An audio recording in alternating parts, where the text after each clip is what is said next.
नमस्कार दोस्तों।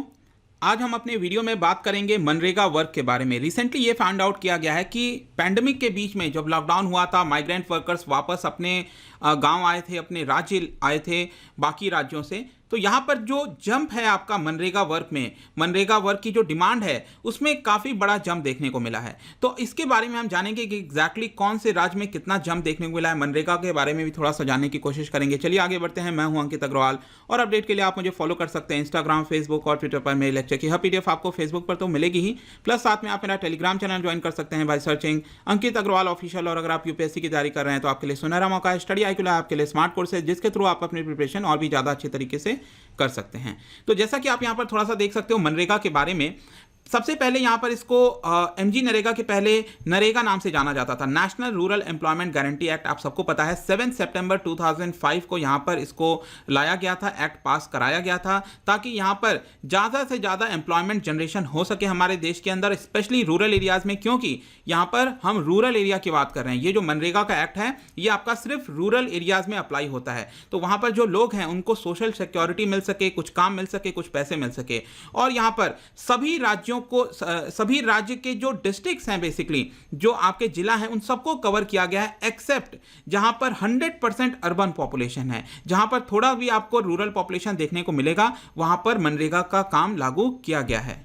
इसके अगर हम की ऑब्जेक्टिव्स के बारे में बात करें तो यहां पर 100 दिन का मिनिमम काम दिया जाता है, ऐसा बताया गया है इस एक्ट के अंदर। और ये वॉलंटियर है, मतलब कि यहां पर जो अनस्किल्ड लेबर हैं ऐसे काम दिए जाते हैं जहां पर स्किल की आवश्यकता नहीं होती है। यहां पर सिंपली आप आ सकते हो, काम कर सकते हो वॉलंटरी बेसिस पे। अगर आपके पास कोई काम नहीं है आप इसको चूज कर सकते हैं। दूसरा यहां पर मेन मकसद होता है कि रूरल एरियाज के अंदर जो ड्यूरेबल एसेट्स हैं उनका निर्माण करना, जैसे पॉन्ड्स हो गया, वेल्स हो गया, इस तरह की जो चीजें हैं, सड़क हो गई, इस तरह के काम बेसिकली मनरेगा के थ्रू यहां पर कराए जाते हैं। और लास्ट यहां पर एक और मेन ऑब्जेक्टिव है, दैट इज कि जो माइग्रेशन होता है रूरल एरिया से अर्बन एरियाज में, इसको यहां पर कमी लाना। इस काम के खोज में अक्सर लोग जो है रूरल से अर्बन माइग्रेट करते हैं, तो इसको थोड़ा सा कम करना। अगर हम एक्सपेंडिचर के शेयरिंग की बात करें तो सेंट्रल गवर्नमेंट 100% यहां पर जो बर्डन है ये शेयर करती है। और किस पर्पज में? यहां पर वेज एक्सपेंडिचर में। यहां पर दो कंपोनेंट होते हैं, आपको याद रखना है कि एक तो जो मनरेगा में जो लोग काम कर रहे हैं उनको वेजेस देना है, और यहां पर जो काम कर रहे हैं उसके लिए कुछ मटेरियल्स चाहिए, राइट। अगर कोई पॉन्ड बनाना है तो सीमेंट चाहिए, इस तरह की चीजें चाहिए।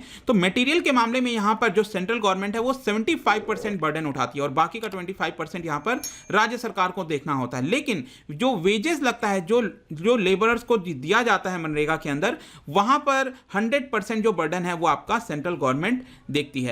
अब यहां पर हम आते हैं अपने टॉपिक पर कि 83 लाख आप देख सकते हो यहां पर न्यू नरेगा जो कार्ड है। बेसिकली देखिएगा यहां पर जब हम, आप अक्सर सुनते होंगे MG नरेक्स, ठीक है, NREGS, तो ये इसका मतलब हो गया स्कीम, ठीक है। ये एक तरह का स्कीम है, और जो A आ जाता है लास्ट में उसका मतलब होता है एक्ट, मतलब ये एक्ट पास कराया गया था, इस एक्ट के थ्रू यहां पर ये स्कीम लाई गई थी। तो कंफ्यूज मत हो जाना। तो यहां पर आप देख सकते हो कि जो मनरेगा का वर्क है उसके लिए पहले आपको जॉब कार्ड अप्लाई करना होता है। तो पिछले 7 साल में सबसे बड़ा जंप देखा गया है यहां पर जॉब कार्ड के एप्लीकेशन में। आप देख सकते हो 83 लाख न्यू नरेगा जो कार्ड्स हैं वो अप्लाई किए गए हैं अप्रैल से लेकर अभी तक, जो कि सबसे ज्यादा जंप है 7 ईयर्स में। तो यहां पर इंट्रोडक्शन में अगर हम बात करें तो आप कह सकते हैं कि एक तो पैंडेमिक की वजह से, यहां पर जो लॉकडाउन लगा था उसकी वजह से मिलियंस ऑफ माइग्रेंट्स जो हैं वो आपके रिटर्न हुए थे, विलेजेस आए थे, अपने स्टेट आए थे। लेकिन इसी के साथ साथ एक और जो चार्ट बढ़ा था आपका जिसमें वृद्धि आई थी, वो क्या था?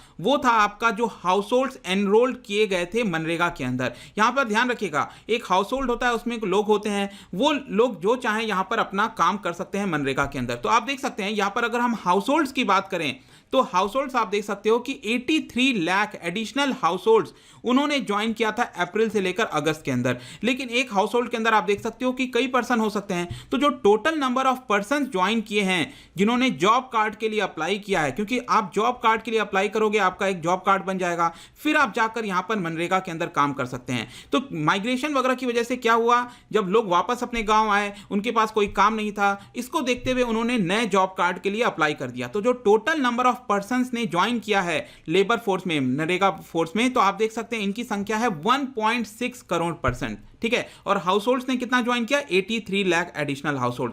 तो इसकी वजह से जो टोटल नंबर ऑफ फैमिलीज हैं, जो total number of house holds हैं आप कह सकते हो, इनकी संख्या ऑल टाइम हाई पर हो गई है, दैट इज 14.36 करोड़। अगर आप अप्रैल के पहले का आंकड़ा देखेंगे तो करीब 13 से 13.5 करोड़ यहां पर हाउस होल्ड जो फैमिलीज हैं उन्होंने ज्वाइन किया था मनरेगा के अंदर, लेकिन अब इनकी संख्या हो गई है 14.36 करोड़। एक और चीज ध्यान रखिएगा, यहां पर मैं ज्वाइनिंग की बात कर रहा हूं, जॉब कार्ड का मिल जाना इसका मतलब यह नहीं है कि सभी लोग यहां पर काम कर रहे हैं। 14.36 करोड़ हाउस होल्ड्स ने ज्वाइन किया है मनरेगा के अंदर, इसका मतलब नहीं है कि सभी लोग काम कर रहे हैं। हो सकता है कि उन्होंने अप्लाई कर दिया हो लेकिन काम पर नहीं गए हों, राइट, कई बार काम भी नहीं मिलता है, तो यहां पर संख्या आपकी काफी कम होती है। अब हम देखते हैं कि कितना डिमांड राइज हुआ है मनरेगा वर्क के लिए, मतलब कि यहां पर हमने total number of job card की बात की, लेकिन एक्चुअल में डिमांड कितना हुआ है वो भी अब हम देख लेते हैं। तो यहां पर एक सबसे पहले चीज तो आपको पता ही होगा कि पिछले कुछ समय से जो हमारा इकोनॉमिक स्लोडाउन ऑलरेडी आ रखा था, अगर हम पैंडेमिक को छोड़ दें उसके पहले भी अगर आप देखेंगे तो जो इकोनॉमिक स्लोडाउन था वो ऑलरेडी चल रहा था, हमारी जीडीपी लगातार नीचे आ रही थी। इसको देखते हुए रिसेंट ईयर्स में यह देखा गया था कि जो मनरेगा के अंदर जो वर्क है, जो डिमांड है वर्क की, वो बढ़ रही थी धीरे धीरे, लेकिन पैंडेमिक के समय ये जो डिमांड है वो अचानक से बहुत ही ज्यादा ऊपर लेवल पर आ गई। और आप देख सकते हो कि डेटा ये बता रहा है कि अप्रैल 1 से लेकर 10 अप्रैल के बीच में, जो लेटेस्ट डेटा है यहां पर 1 अप्रैल से 10 अप्रैल के बीच में, जो total number of house holds ने जो नरेगा के अंदर अपना काम लिया है वो है आपका 5.79 करोड़ हाउस होल्ड्स। मैंने आपको क्या बताया, टोटल नंबर ऑफ जो हाउस होल्ड फैमिलीज ने एनरोल किया हुआ है मनरेगा के अंदर वो कितना है, 14.36 करोड़, लेकिन डिमांड कितनी आई है, डिमांड आई है आपकी 5.79 करोड़ हाउस होल्ड्स के। And let me tell you कि ये जो नंबर है ये जब से स्कीम लॉन्च की गई थी फरवरी 2, 2006, 2005 में तो आपका एक्ट लाया गया था, लेकिन 2006 से इसको इंप्लीमेंट किया गया था। तो जब से इंप्लीमेंट किया गया है, इस स्कीम को लॉन्च किया गया है, तब से ये अभी तक का सबसे हाईएस्ट नंबर है, मतलब कि आज तक इतने ज्यादा हाउस होल्ड्स ने, 5.79 हाउस होल्ड्स ने कभी भी अप्लाई नहीं किया था काम के लिए। अब हम आते हैं कि कौन से राज्यों में अगर हम बात करें माइग्रेंट्स की संख्या बड़ी है, तो आप देख सकते हो, आपको याद होगा करीब 1-2 महीने पहले की बात है, मैंने एक अलग से वीडियो भी बनाया था इसके ऊपर। सरकार ने लॉन्च किया था गरीब कल्याण रोजगार अभियान, याद है, गरीब कल्याण रोजगार अभियान। इसमें सरकार ने यह कहा कि यहां पर करीब 6 ऐसे स्टेट्स हैं जिसको हम आइडेंटिफाई कर रहे हैं, that is Bihar, Uttar Pradesh, Madhya Pradesh, Rajasthan, Jharkhand and Orissa, क्योंकि यहां पर सरकार का कहना था कि सबसे ज्यादा जो माइग्रेंट वर्कर्स हैं वो आए हैं, और उनका आप मानना है कि करीब 116 डिस्ट्रिक्ट्स में 67 लाख माइग्रेंट्स जो हैं वो यहां पर आए हैं। इसलिए यहां पर जो मनरेगा का वर्क हो गया उस पर स्पेशल फोकस किया जाएगा, इन राज्यों में सबसे ज्यादा स्पेशल फोकस किया जाएगा। तो कौन से राज्य के अंदर सबसे ज्यादा डिमांड आया है, हाईएस्ट डिमांड आया, तो आप देख सकते हो यूपी के अंदर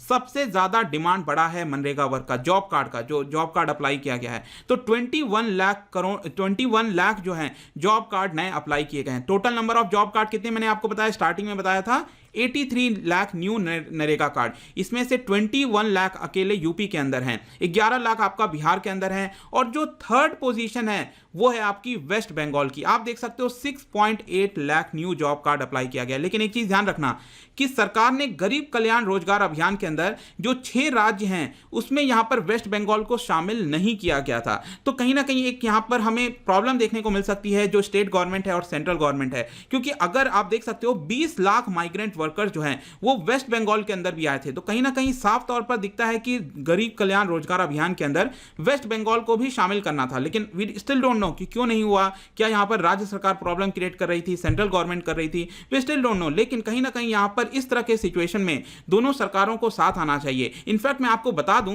कि नरेगा के अंदर जो सबसे ज्यादा, जो डिस्ट्रिक्ट की अगर हम बात करें, अलग अलग जिला की बात करें, तो जो टॉप 5 डिस्ट्रिक्ट्स हैं देश के अंदर जहां पर सबसे ज्यादा काम लिया जाता है नरेगा के थ्रू, तो वो 4 आपको दिखेंगे वेस्ट बंगाल के अंदर, जिनके नाम आप यहां पर देख सकते हैं। अब इसके अलावा अगर हम फाइनेंशियल इंपैक्ट की बात करें, क्योंकि यहां पर इतना ज्यादा डिमांड बढ़ा है नरेगा वगैरह वर्क का, यहां पर आप देख सकते हो, तो डेफिनेटली फाइनेंशियल इंपैक्ट भी काफी ज्यादा हुआ होगा। तो यहां पर आप देखोगे तो ऐसा बताया जा रहा है कि जितना लेबर बजट अलोकेट किया गया था इन सब कामों के लिए, तो 67% ऑलरेडी यहां पर खर्च किया जा चुका है, यूटिलाइज किया जा चुका है। तो यहां पर सरकार को इधर ध्यान देने की आवश्यकता है, क्योंकि अभी पैंडेमिक खत्म नहीं हुआ है, यहां पर जो काम की डिमांड वगैरह है वो लगातार इतनी ही लगभग रहेगी ऐसा माना जा रहा है। अभी भी आधे से ज्यादा ज़्यादा जो वित्तीय वर्ष है वो बचा हुआ है, तो कहीं ना कहीं यहाँ पर और ज़्यादा जो फाइनेंशियल इंपैक्ट है वो आ सकता है आपका। अब जाने से पहले कंक्लूजन में दोस्तों हम ये कह सकते हैं कि ये जितने भी हमने नंबर्स की बात की, इससे आपको क्या समझ में आ रहा है? इससे ये समझ में आ रहा है कि कहीं ना कहीं इस तरह के पैंडेमिक में, इस तरह के सिचुएशन में जो मनरेगा है, ये जो वर्क है आपका, वो एक तरह से सेफ्टी नेट के तौर पर इमर्ज हुआ है for lakhs of house hold. मतलब पूरे देश के अंदर जो रूरल एरियाज हैं वहां पर कई सारे ऐसे गरीब परिवार हैं जिनके लिए ये एक तरह का सहायता के लिए जो है उभर कर सामने आया है। और स्पेशली कब, जब सोशल और इकोनॉमिक डिस्ट्रेस हमारे देश में हम काफ़ी ज़्यादा देख सकते हैं। लेकिन इसी के साथ साथ यहाँ पर बहुत सारे चैलेंजेस भी हैं, इंप्लीमेंटेशन में कई सारे प्रॉब्लम्स देखने को मिलते हैं। स्पेशली अगर आप देखोगे तो यहाँ पर जो वर्कर्स हैं, जो काम करते हैं मनरेगा के अंदर, उनके द्वारा अक्सर ये बताया जाता है कि सरकार नोटिफाई तो कर देती है कि हम इतना रुपए देंगे, लेकिन एक्चुअल में उतना रुपए दिया नहीं जाता है। इनफैक्ट मैं आपको यहाँ पर आंकड़ा भी दिखा सकता हूँ कि अलग अलग राज्यों के अंदर अलग अलग अमाउंट नोटिफाई किया गया है। ऑल्दो यहाँ पर सेंट्रल गवर्नमेंट ने मिनिमम जो है मनरेगा के अंदर वर्क है उसको 202 रुपए के आसपास कर दिया है। अगर आप देखोगे तो सरकार ने करीब 20 रुपए बढ़ाया था, 182 था पहले, इसको 202 कर दिया। तो सबसे ज़्यादा अगर राज्य सरकार भी अपनी तरफ से यहाँ पर एडिशनल बढ़ा सकती है, तो आप देख सकते हो हरियाणा का सबसे ज़्यादा आपको जो है मनरेगा के अंदर काम करने के लिए पैसा मिलता है। लेकिन ये जो नोटिफाई किए जाते हैं, एक्चुअल ग्राउंड लेवल पर इतना पैसा भी नहीं दिया जाता। और इसके अलावा ये भी चीज़ बताई जा रही है कि क्योंकि पैंडेमिक की वजह से ऑलरेडी लोगों ने ये जो कोटा है आपका 100 डेज का, उसको ऑलरेडी ये आपका यूटिलाइज कर लिया है, मतलब कि ये ऑलरेडी खत्म होने वाला है। तो कहीं ना कहीं सरकार को इसके ऊपर भी ध्यान देना चाहिए कि जो 100 डेज का कोटा है मिनिमम यहाँ पर एम्प्लॉयमेंट दिया जाता है, इसको सरकार बढ़ाए, क्योंकि यहाँ पर पैंडेमिक और लॉकडाउन के सिचुएशन के थ्रू और भी कई सारे प्रॉब्लम्स देखने को मिल रही हैं फैमिलीज को। तो आई होप दोस्तों ये जो वीडियो था जहां पर हमने बात किया कि रिसेंट में जो मनरेगा वर्क है उसमें बिगेस्ट जंप देखने को मिला है रिसेंट ईयर्स के तौर पर, अगर आप देखोगे ये वीडियो, आई होप कि आपको पसंद आया होगा। अगर आप मुझसे इकोनॉमी पढ़ना चाहते हैं, कोई कोर्स परचेज करना चाहते हैं, आप स्टडी IQ ऐप पर जा सकते हैं। किसी भी इंक्वायरी के लिए आप उनसे डायरेक्टली इंस्टाग्राम पर जुड़िए, यहाँ पर मैं डेली एक MCQ डालता हूँ, आप स्टोरीज में जाकर प्ले कर सकते हो। मिलता हूँ आपसे next time, till then thank you very much, see you soon.